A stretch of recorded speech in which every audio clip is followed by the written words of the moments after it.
नमस्कार दोस्तों। जैसा कि मैंने कल आपसे बात की थी कि मैं कुछ शिक्षाप्रद कुछ संदेश वीडियो के माध्यम से जरूर देना चाहूँगा, छोटे छोटे वीडियो के माध्यम से संदेश। इसी कड़ी में मुझको एक कहानी याद आ गई जिसमें संदेश छिपा हुआ है। बड़े जोरों की बारिश हो रही थी।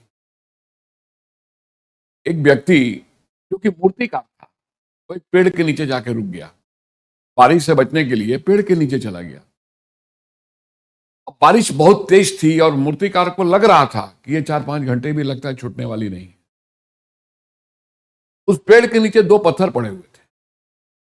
तो राहगीर ने पहले पत्थर से पूछा कि तुम कुछ चोट सहने को तैयार हो? मैं तुमसे कुछ भगवान की मूर्ति का निर्माण कर दूं? तो पहले वाले पत्थर ने कहा कि नहीं नहीं, हमको डिस्टर्ब मत करो, मुझको आराम करने दो। मुझको छेनी हथौड़ी नहीं खानी है तुम्हारी, मुझको आराम करने दो। मूर्तिकार चुप हो गया।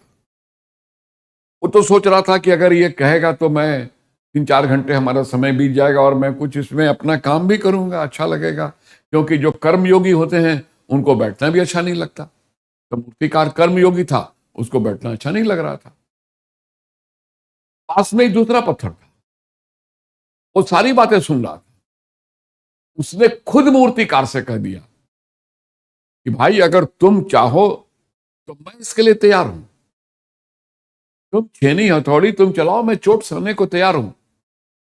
मैं सहूंगा चोट, तुम अपना काम करो।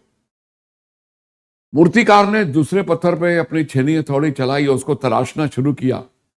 और तराशते तराशते बहुत ही सुंदर एक भगवान की मूर्ति का निर्माण किया। बारिश बंद हो गई, मूर्तिकार चला गया। किसी ने देखा तो था नहीं कि यहां कोई व्यक्ति था या मूर्ति बन रही थी। गांव का कोई व्यक्ति तो आया नहीं था। सवेरा हुआ। अब सवेरा हुआ तो लोग उधर से गुजरे तो उन्होंने देखा कि पेड़ के नीचे भगवान प्रकट हो गए। अब लोग पूरे गांव में ये हलचल हो गई, हल्ला मच गया, भगवान प्रकट हो गए, भगवान प्रकट हो गए। भीड़ लग गई, पूजा होने लगी। अब लोगों ने कहा कि यहां मंदिर का निर्माण होना चाहिए क्योंकि भगवान आप रूपी प्रकट हुए हैं। ये तो अजूबा है। श्रद्धा थी लोगों में, मंदिर बनाया गया। अब मंदिर बनाया गया तो ये नारियल प्रसाद सब कुछ आने लगा। जब नारियल आने लगे तो हुआ कि ये नारियल फोड़े कहां जाएंगे। तो बगल में दूसरा पत्थर जो था, लोगों ने देखा, कह रहे ये पत्थर तो है, नारियल तो इसी पर फूटेंगे। तो दोस्तों, जिसने थोड़ी देर के लिए दर्द नहीं सहा, थोड़ी देर के लिए चोट नहीं सही, एक कलाकार एक मूर्तिकार को तराश के भगवान की मूर्ति नहीं निकालने दी, पहले वाले ने तो पत्थर खाए और जिसने आज्ञा दी थी कि मुझ में कुछ करो उसकी पूजा हुई। तो दोस्तों, जीवन में पूजा होना और पत्थर खाना, जो बाधाएं सहते हैं, तकलीफें सहते हैं, मुसीबतें सहते हैं, कष्ट सह लेते हैं और कुछ निर्माण में सहायता कर देते हैं, कुछ नई चीजों का सृजन हो जाता है, तो उनकी तो सारी जिंदगी पूजा होती है। और जो आलस के मारे शांत बैठे रहते हैं, उनके सिर पर तो पत्थर पड़ते ही हैं।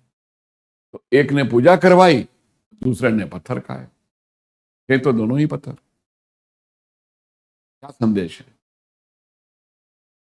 मेहनत करो, कष्ट सहो, तकलीफें उठाओ, हडल्स को फेस करो, मुसीबतों का सामना करो। अगर ऐसा होता है तब तो पूजा होगी, और नहीं तो फिर दूसरे पत्थर, जो पत्थर का हाल है, जिसके सिर पे पत्थर चले, वो तो हो गए।